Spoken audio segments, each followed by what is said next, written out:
Okay, the truth is, I didn't want to be in business for ourselves. My parents were in business for themselves, and it was really hard on their marriage. And my husband's parents were in business for themselves, and it was really hard on their marriage.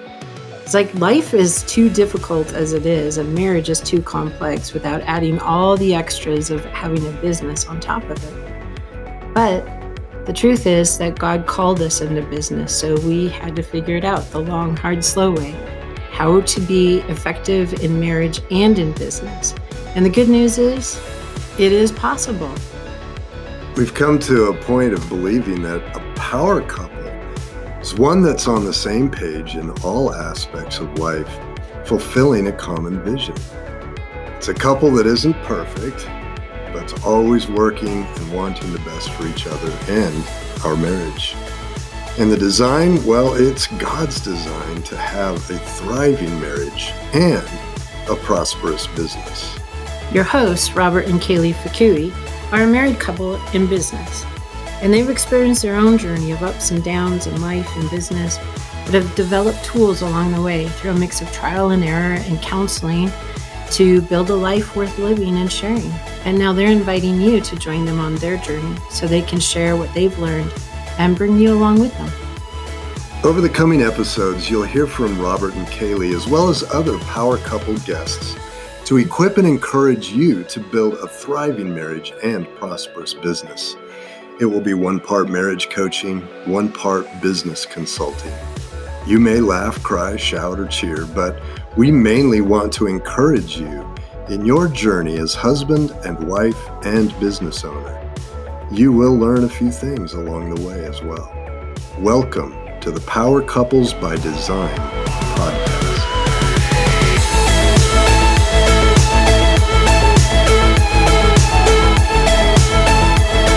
Hey, welcome to the Power Couples by Design podcast. It's Robert and Kaylee back again. How you doing? Say hi, honey. Hi, everybody. Welcome. So this is a great episode because this is our very first interview of a power couple, Chris and Alicia Niemeyer from Florida, but through way of California and different states or whatever. And so I met Chris back in April at Mike Kim's Marketing Mastery and got to sit down and get to know him, what he's doing, and got to briefly meet Alicia and the kids for a brief moment back then. But so, based on, what we shared, what we talked about, I just felt that they would be a great first interview. And so Chris and Alicia, great couple. I mean, I can tell, I don't know them very well, but I can just tell, even just briefly meeting the kids on camera for a moment, I can just tell they do family well. And of course, I know they're doing business well. So when they're not traveling the world with their four young kids, Chris is running their businesses from his phone. That's awesome. And committed to helping other entrepreneurs work on their business instead of in it. He owns multiple businesses, is a podcaster, the entrepreneurial family man. You guys, you've got to listen to this podcast. This is like being in someone's man cave. It's great. Chris and three of his buddies yucking it up, but of course being serious, and just some great topics around how to be a great husband, how to be a great father, and kill it in business. So you definitely got to listen to it. Also executive coach, business productivity consultant. Alicia loves travel and adventure. She's homeschooling their four kids, even the baby. That's an adventure in itself. Actually, yeah. Well, I'm sure you can always teach a baby something, right? Like, how to crawl. And, She is 3, so yeah, she does what she can. okay, so she's up there. All right. Actively involved in her sports and extracurricular activities. So do you coach too? I just started coaching Lucia's soccer. Yeah. All right. Okay. So she's the fun mom, as you can tell, constantly initiating parties and get-togethers with other families to build community and live well together. Chris is passionate about helping business owners discover more time and financial freedom. Living a life of adventure, spending more time with loved ones, and operating in your sweet spot can be a reality. Amen to that. And Chris teaches you how to automate, delegate, and outsource effectively. He shares more in his signature freedom system and direct coaching relationships. Chris and Alicia have traveled, love to travel, and as a family, and have been to over 40 countries. And we got to talk about that because we love to travel. Yeah. So what do you guys count them all? No, that's We're 40 counting. plus. They lost count. I haven't counted. But you've got another 100 on their bucket list. That's awesome. Outside of work and school, they are likely at a beach in Florida playing with their 4 young kids, coaching their sports activities, and enjoying family time. Welcome, Chris and Alicia. Welcome to Power Couples by Design. Nice to have you. Thank you, guys. Such a pleasure and honor to be here. I love what you're doing with Power Couples by Design, and just know it's going to help so many families live well, right? Not just in their business, but to live well together. And you typically learn through scars, and you learn through the trials and the bumps of the road. So we've got some of those, and we're happy to bear it all here and share and have a great conversation. Bare your soul, please. Yes, do tell. Got to makes for good TV and podcasting. That's right. So tell us a little about yourselves, how you met and all that. Give us a little bit of insight in who you are. Well, that's Alicia, go first. Really, 2 different points of view, I think, on that, how we met. But we did. Yeah, I want to hear. Well, we would love to hear both sides of the story. So that's yes, this is good. This is good content right here. Well, the real story is that we both went to college together at a small private Christian college in San Diego, Point Loma Nazarene University. Yeah. And I was a senior at the time, and I was a business major and still kind of grappling. Did I want to go and pursue some kind of a position in business, or did I want to be a teacher? So I ended up, kind of juggling both. And I do have my teaching credential after that. But Chris and I met through mutual friends, and I guess that's all I would say. We just had some mutual friends, and that's funny. Okay, I love it. Yeah, I was going to say with that laugh, I hear there's more. Well, we did meet through mutual friends, definitely. Yes, we did. And so we joke, right? She was the senior, ready to head off and into career, and I was the incoming freshman. Okay, so this was pretty cool as a freshman boy coming back to the freshman boys, dorm room, who just got to hang out with the senior at date. Like, that was a pretty cool thing, right? Yeah, exactly. But yeah, we had some mutual friends in common and some circumstances. But I actually remember meeting her the first time, and this is where the bad part of the story comes in, right? We actually technically met, at least physically, or in the same location a day or 2 before school started. Yes. I don't remember that part. Sorry. But because it was brief. Square with probably 15, 20 other people. Yeah. Right. And so I'm just like this new kid, trying to navigate all these new relationships. But I do remember a couple weeks in, or maybe 2 weekends into school, where we had the freshman retreat. So all the freshmen got to, go away in the hills of Mount Julian or wherever it was outside of San Diego. And I was there because I was at the freshman retreat. She was there because she was a student body on the student body, right? Facilitating conversations and activities. So I just remember sitting in a particular small group setting that she was leading and just going, wow, this is an amazing woman. I want to get to know her. This is an amazing girl. Like, how can I get to know her, right? And again, that chasm of freshman versus senior, but because of the mutual friends, we kind of each played some angles a little bit, right, to get to know each other. And within that first semester, we started dating, and the rest is history. Wow. All right. It's interesting. Usually it's the woman that gives all the details. And the guys give the short version.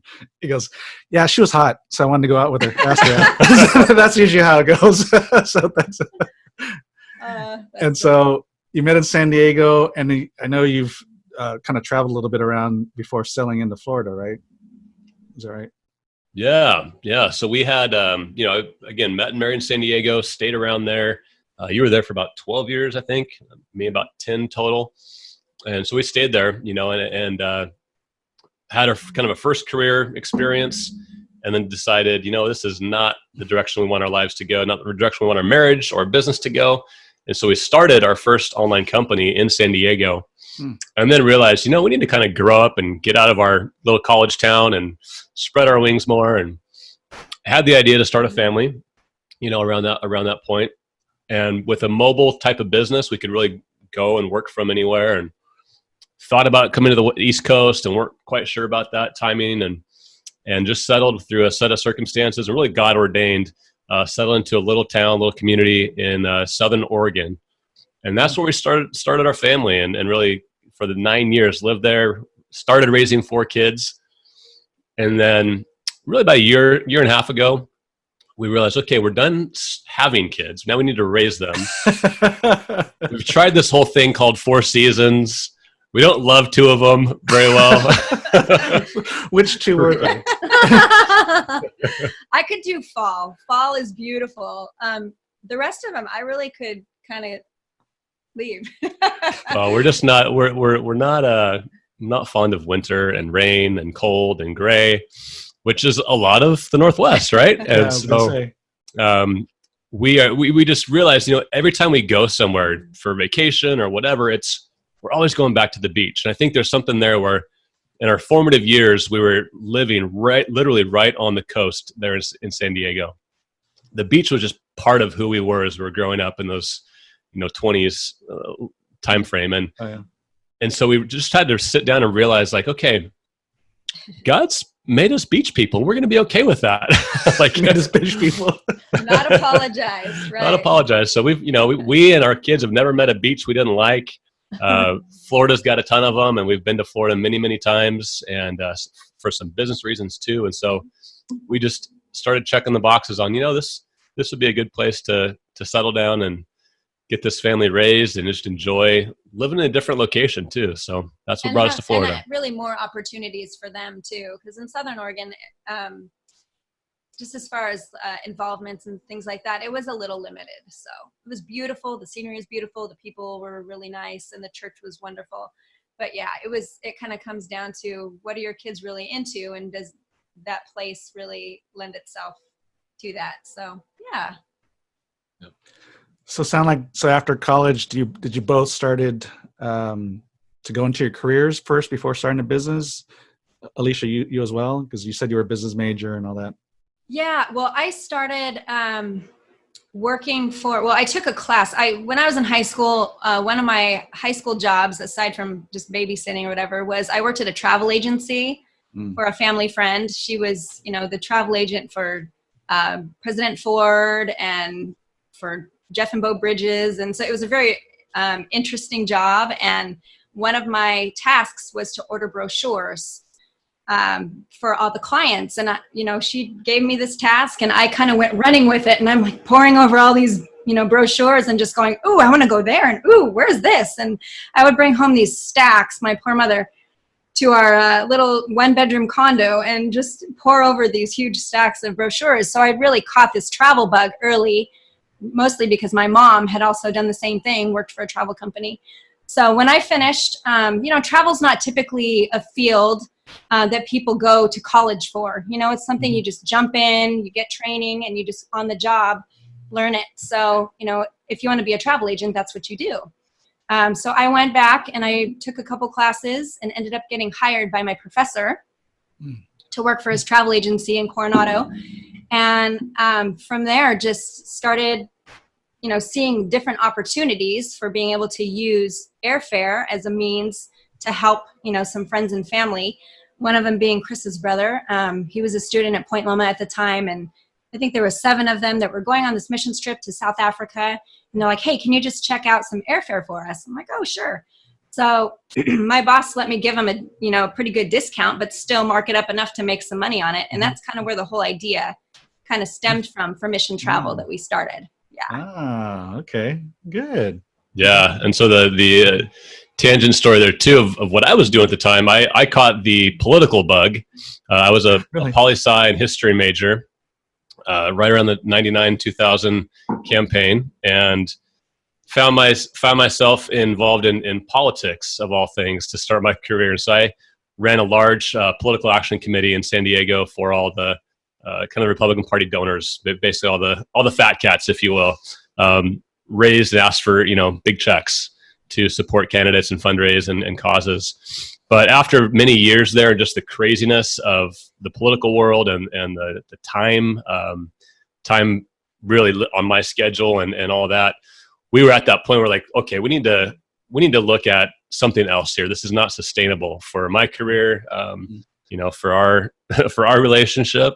I was that typical, young 20-something, just going to go after my career as hard as it takes, and I'll burn the candle at both ends. And he was doing it. I mean, he was like, Yeah. he was recognized in San Diego by the San Diego Business Journal or something. He was the upcoming, top 30 under 30 or something like that, or 40 under 40. I can't remember what it was. But so he was like, being recognized, and he was making good money right out of college. And it was, one of those things that you just get really kind of sucked into. Yeah. Yeah. And to that point, it is one of those areas where, absolute power corrupts. Absolutely. Right. And I had access and the power to all these major players, the multi-millionaires who were the donors and the politicians and all that. So it was an addiction too. And frankly, to do well in that job, you were out to breakfast, lunch, and dinner and cocktails with most of your candidates and the causes that you were doing. And so there was a time there when we were like ships passing the night, frankly. And that's when we had to sit down and realize, like, okay, this is not going to work for us. We were coming up in that 5-year mark of like thinking about starting a family. And we said, we both have an entrepreneurial itch we need to scratch. And we know we don't want to work for the man for the rest of our lives, because that's not conducive to the kind of family lifestyle we want. And so we literally had a kitchen table type of meeting experience where we took inventory. Like, what are we interested in? What are we, gifted at? What are some of the skill sets that we have? And that's where she was working at the travel agency at the time. I had learned a lot about just business, being around all these, rich, smart people, and learned how to start and scale businesses and sales and all that. So on that list, travel was important, and missions. We've both been involved in missions for a long time as kids growing up. And so it just was a set of circumstances, I think really God ordained when she was in this role, had access to special relationships. And then my brother comes along and he's got this mission trip he's going on. And we started doing the numbers and doing some research and going, wow, there's something here. And so she came up with the name Mission Travel. We bought the missiontravel.org domain on the spot. Awesome domain. Hey. And that's how we started our first online business. Wow. So you've been to, in your bio, it says you've been over 40 countries, plus countries, and you have 100 more on your bucket list. So how do you come up with 100? Do you just get just get the map? Do you get a map out and you start putting pins in and doing history classes with the kids? Because I know you have 4 kids. That was probably an estimate, and it could probably be 150, 200. I don't know, maybe all of them. Yeah, I think whatever is like not a threat level 5 is on our list right now. So Syria's out right now, right? Yeah, No it is a generalization, but yeah, I mean, we definitely both have caught the travel bug. She passed that on to me, and we're not going to let it go. And fortunately, we've been in this space where travel can come relatively cheap, and so we've been able to take our kids on a lot of these adventures too. I mean, even our youngest son, before he was 2, we had him traipsing around Europe, together and on cruises and all this. So they've just sort of folded into this So lifestyle. your 3-year-old's probably on his second passport. Passport, but He definitely is. Well, that's a great story. I mean, I every once in a while people ask me, what's the best kind of business? I just got a question recently. What's the best kind of business to get into? What's the most profitable and all that? And I said, you can make money in anything. You just got to be really good at it, have something passion behind it. And so clearly this was a connection. It's one of those things where I think the best business are things that just kind of you roll into because it just naturally happened through your life. You got the experience. Somebody came up with a need, your brother, one thing and another. You start investigating. Hey, maybe we should do this. And obviously you enjoy travel in general. So having a travel company just totally makes sense, and it helps you fulfill your bucket list. Yeah, and it's part of your, you like to do mission trips, so it fulfills that need as well, desire. Mm-hmm. So you both jumped in together to develop the travel company, I'm assuming, right? Because this is before kids, pre-kids. Yeah, how quick was that jump, honey? Yeah, tell us about that. So as soon as we kind of got everything going, I'm like, I kind of would I'm ready to start a family. So I kind of jumped ship pretty fast. I think as I recall the conversation, it was more like, I'm having a baby and this is your baby. You run with that. I got mine. You got yours over here. That's right. Right. That's right. But it was great. She was really the super helpful marketing mind, behind it and helping, even just the little things, right? Crafting the color palette on the website and the layout and all that kind of stuff and the designs The and logo, all the important stuff. Yeah, and that's kind of her specialty. That's her wheelhouse. And so it was great to kind of get that started. And then I think when it came to like, oh, we actually have to sell something. Here you go. You can have it. You give her back the baby. Not wrong. Yeah. So are you still, I know you're homeschooling and all that, but do you still have some involvement in the business? No.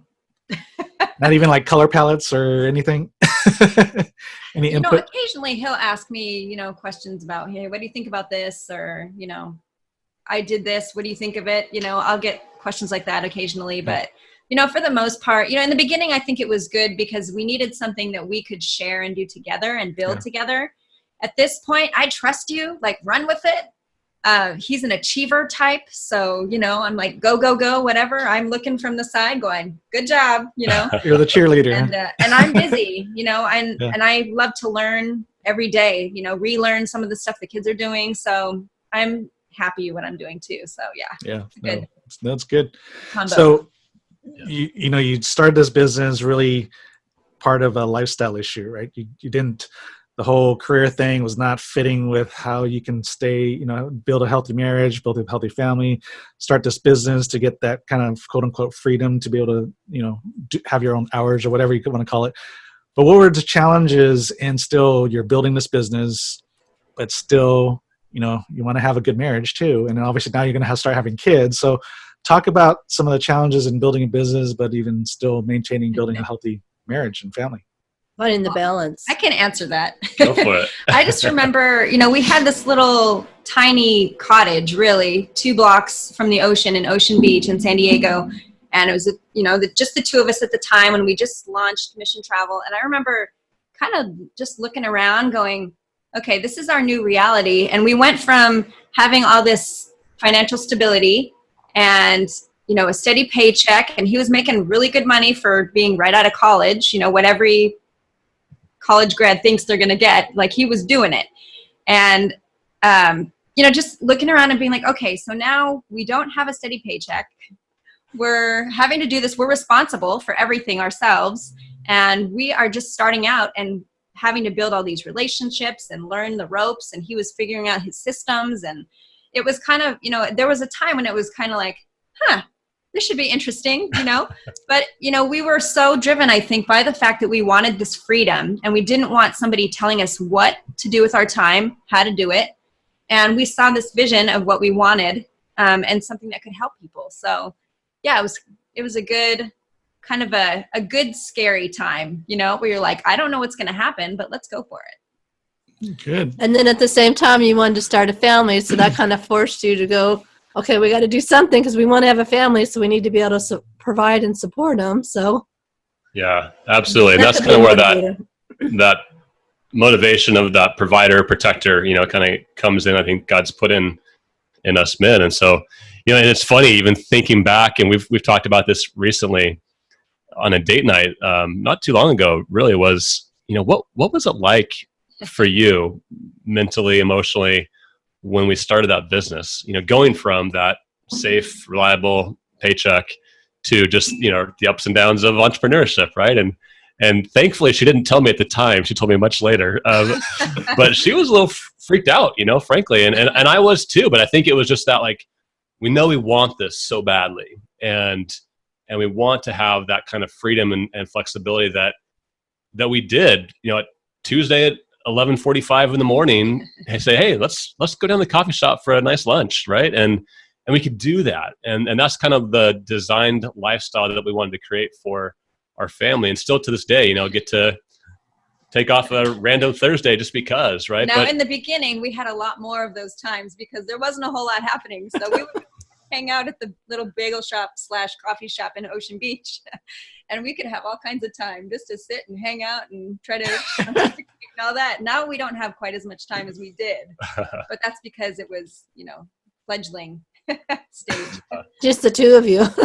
And just that's the 2 of us, right? So, and that's really part of it is fast forward now through that time, we had to learn, and as the business grew and we were, profitable in year 1 and just snowballed into that, But after several years, and we started having babies, and I was still like the, CEO, accountant, sales guy, marketing guy, and top salesperson, quickly realized like, okay, this type of business and growing it this way is not sustainable. And so we started hiring employees to kind of help with the sales, because that was just too saturated for me.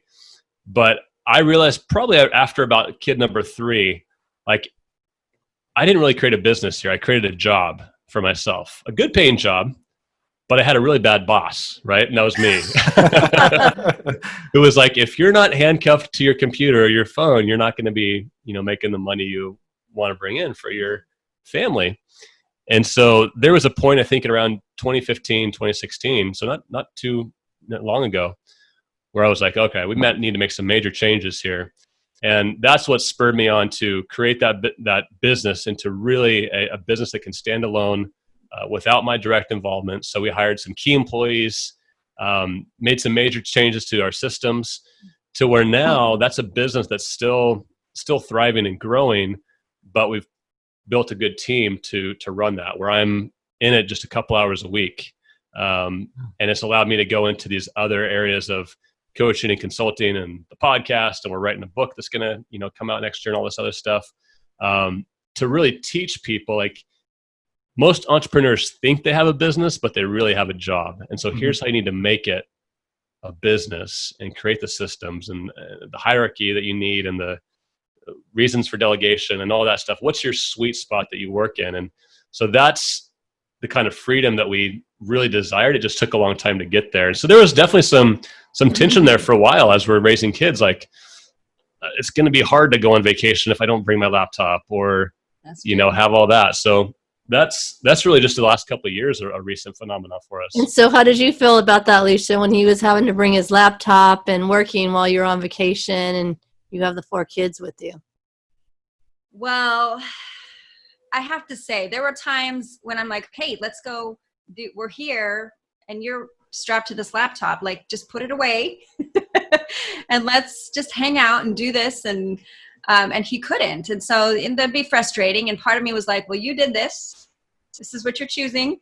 So we're going to go do X, Y, Z, and you can do your laptop. And then that didn't feel very good either. So it was kind of it was tough because you want to do stuff as a family and, everybody wants daddy to be there too. So it's kind of a catch-22 because you know that the business needs to happen. So it was, I think it was a good time though, because it was a growing pain that allowed him to figure out, oh, hey, this isn't working anymore. And we need to have the next iteration of this enterprise. So it was a good thing, I think. Well, it's good that, Chris, you realized it. Yeah. Because, a lot don't. I think they get caught in this hamster wheel and they just kind of accept it, as opposed to saying, hey, we need to do something different. Right. And, this isn't sustainable either. Yeah. I think, we just did a survey at that conference I was telling you about last week. And, people start these businesses because they want the freedom. And the next thing you know, they get handcuffed to the business. And so it's really not freedom. And then, of course, the relationship, the marriage, the kid, the family, all that starts to suffer. And so, how do you become a better boss? As you said, Chris, I think that was great. It's like you had the worst boss. You had a great salesperson, but I had the worst boss. And He's tough, yeah. Yeah, and even when owners have a team and all that, but still sometimes they're a lot of times they're the backlog of the growth and backlog of productivity and efficiency and all that. So it's awesome that you realize that and you created basically even a business or a consulting program out of that to create efficiencies for business, which is awesome because it's a lot that's needed so much. So yeah, it is, and that's it's one of those things where you just have to grow through some of those pains, right? And I think there was some awareness going on too within me at that time of really pursuing more personal and professional development. And I don't know how much you guys follow the Enneagram, but that's one of the personality assessments that we like and talk about. So I'm a 3, right? Obviously, this is the kind of the achiever, driver, like go get things done. And Alicia's the 7, which is like, let's have fun and adventure and like every day is a party and like, it's which I is don't know what time it is. Yeah. yeah, Oh, I'm it is coming still, over to but- your house, Alicia, because you got the party house. That'll be fun. That's right. We love to have fun. Yeah. Yes, Yeah, that's I'm it. right there with you. Yeah. But yeah. it's funny, and we joke about this, but it really is an amazing dynamic when you're healthy, right? And so we say, like, with the 3 and the 7, like, we can 10x life when we're healthy because When you're Healthy emotionally and physically. Yeah. sorry, speaking of health, just getting over some sickness here. So tell us about that dynamic, the 3 and the 7 working together. Obviously, when you're working well together, it's great, but when it can also create some conflict. So talk about, how that's created conflict and how you've been able to work together. Yeah. So I think that's one of those areas where there's always going to be some tension there as you're going through life and learning the balance or the integration of, I want to grow a business. I want to, do well in this area, and I also want to do well as a husband, as a father, and be engaged and have the time and the party times that we have and the vacations and all that. And so, we have this constant like conversation about like money and time, which is right, 2 commodities that are you have to balance, right? And so like we joke that I would probably be a really sour, lonely multimillionaire, and she would be like, have all these adventures and eventually be broke underneath a bridge somewhere, like Backpacker. so it's a good like combination of going, okay, like if we're a piece of candy, we're the now and later. Like we want to have it now and later. And so we balance each other of like, we need to work hard and save for later, but we also are going to spend on these experiences and travel and have cool stuff to do along the way, kind of live a semi-retired life throughout life. Yeah. And that's part of that discussion. And hey, honestly, I mean, come on, if you're married, you have married problems. Like we're just going to say that, right? So No. What are you talking about? Say it's not so, Chris. So of course we have those conversations like, well, I'd like to travel a little bit more. And I'd be like, we've traveled a lot already. Like, let's bring some. We got a travel business. We got to travel more. And I tell them, that's good. I'm glad you have goals, because those goals have allowed us to have the kind of life that we want so far, and to adventure together and to see new places and bring the kids to see new places and have the freedom that we have. I also say, I don't want to have this big old nest egg that we're saving to use when we're on a ventilator. I don't want it to be something that you just keep kicking down the road and let's not do anything now. I feel like that's the older generation that kind of did that. That was like, let's just push it. And then someday we'll get to do this. So we're like, well, why not, kind of experience some of that along the way too. So you're not, totally blowing all your money when you're young, but you're also not, depriving yourself your whole life. And then all of a sudden you don't know if you're going to be able to use, your legs anymore, or your lungs are still working, or who knows what down the road. Yeah. I don't want to be hiking the Swiss Alps with a, metal hip, or trying to navigate a cruise ship with an oxygen tank. So we're trying to do some of that now. That's so important, because we know friends, and they wait till they retire to go travel and do all the fun stuff that they've been wanting to do, and then almost literally the day they retire, something health problem comes along, they can't, or they have a really harder time doing it, Or their spouse has some kind of issues, health Yeah. issues. So yeah, it's so important to be able to enjoy life now, and of course save for the future. But yeah, you definitely have to be able to enjoy life now, because you never know. yeah. Right. Either that, or you better make sure you stay very, very healthy. And even that, you never know. It's not a guarantee. So she keeps the adventurous spirit in our house. She's your travel agent. She's your in-house travel agent. So there's actually a funny joke about that. I think it was the CEO of Carnival. He said, I'm the travel professional in my house, and my wife is the professional traveler. And like, that's exactly what it's like here. I mean, she would be a professional traveler if she could, which is fun. And that's part of it too. I think that we've embraced more so in the last couple of years is there are times where I'm saying, especially now that the kids are old enough, right? They're out of diapers, they're not nursing, where I'm saying, honey, like, you go and do some stuff. Like, you need to go on some girls trips or some, solo trips. So you've been to, Portugal and Puerto Rico and, Vermont for a weekend by yourself. And like all these kind of fun trips that helps fill her cup, back up when there's maybe a lull in the family travel. Right. And so that's certainly helped. And that'll be something we continue to do just to kind of help her check off her list of things she wants to be part of. Or there's something the two of you can do just together. Travel. Yes, we need to do more of that. We got to work on the babysitting aspect, but yes, absolutely. Maybe that's your next business. Babysitting. Love it. So this has been a great conversation, and there's so many people, even people that are thinking of starting a business, as well as those in the infancy stage of their business, as well as those that are in mature phases that are kind of stuck. So I think we hit a lot of points here.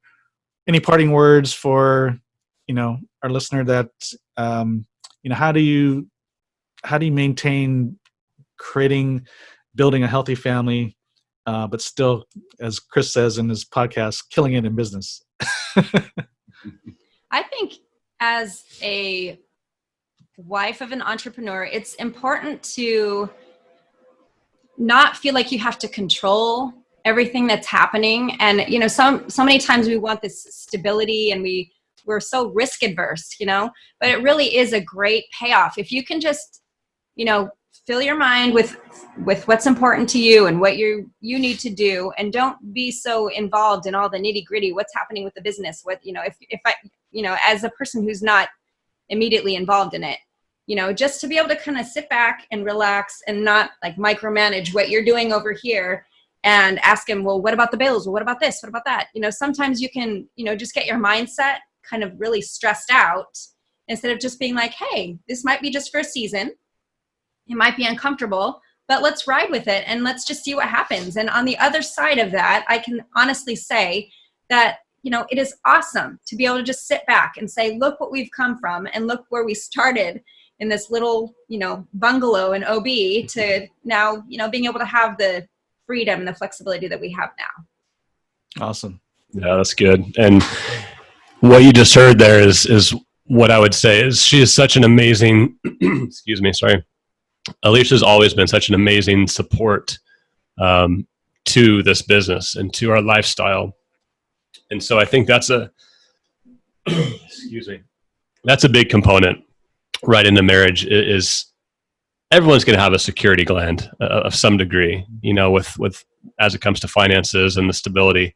But she's really just provided an amazing amount of trust and, given that to me just to run with and to grow something. And I'll routinely check in with her. And, one of the things that I think is very key for any couple is to make sure you're having routine date nights. We do that regularly. And every once in a while we'll just check in like, hey, how's the business? We doing good? Like check in, kind of like a quarterly earnings report, let's say, like how's the company going? But I think that's great. And I think the other thing would be really understanding, and there's so many great programs out there and you guys are likely helping couples with this, understanding your own personhood and the personal assessments that are valuable there. And then really sharing that together and trying to learn. Right. Obviously, as a young 20-something that got married, I'm that typical stupid guy that was like trying to change this person. Why would I change her? I chose her. I'm not going to change her. And so when I finally got that through my thick skull, maybe just a couple of years ago, that pays dividends, in so many ways. Yep. And I think understanding that it's that true biblical phrase of that suitable helper, that complementary person that you get to do life with. Mm-hmm. Boy, there's power in that. And so I think, again, what you guys are doing through Power Couples by Design is amazing. So thank you for all that you're doing. Thanks you. That's a good word. Yes. It's it's amazing what was cute and endearing when you're dating starts to irritate you when you're married for some reason. I'm not sure what happens, but there's something when you say I do something, all of a sudden it becomes irritating. It's like, wait a second, it's that same person. Yeah, right. That's a good word, Chris. Good word, Alicia. Awesome. No, I can totally relate because we did assessments with each other and for ourselves as well. And Robert's very detailed and it used to drive me nuts And now I'm like, oh, I love that he's so detailed. It comes in so handy in so many ways for me. I'm like, honey, can you look this over? What do you now think she it gives me is? a lot of assignments. He's so detailed. It can backfire. Yeah. He can spot all this, all the stuff that I don't, because I'm more the creative type. She wants to go have fun. Yeah. And so I'm like, You guys are having a party. so it comes in handy, him being so detailed. Yeah, thank you, honey.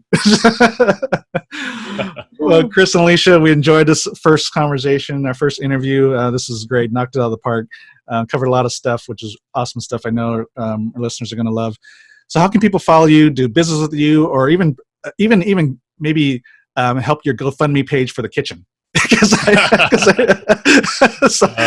have some Mama construction needs going a on. kitchen. We didn't talk about all that. Yeah, we've had some trials here with a major leak and renovation, but it's all getting fixed here. So Oh, good. yeah, best way to reach out. Our main website there, missiontravel.org for travel.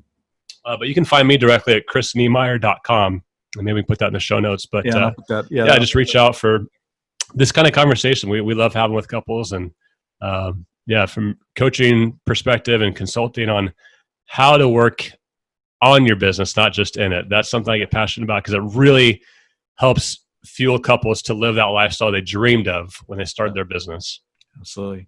Great. Keep up the great work, and we'll have to keep the conversation going later off camera. But thank you guys for being our guests. Yes, thank you so much. God bless and everything you guys are doing. And your family. Have fun traveling the world. God bless you too. Take care. Bye-bye. Bye-bye. Thank you for listening to the Power Couples by Design podcast. We'd love to stay connected with you and provide valuable resources and encouragement for your marriage and business. So you can subscribe to this podcast, connect with us on Facebook, Instagram, or go to our website, powercouplesbydesign.com, and get some of our free stuff. One of those free resources is our 8 Steps to a Thriving Marriage and Prosperous Business cheat sheet. We're here to help you build a thriving marriage and prosperous business. God bless you in your marriage, and see you next episode.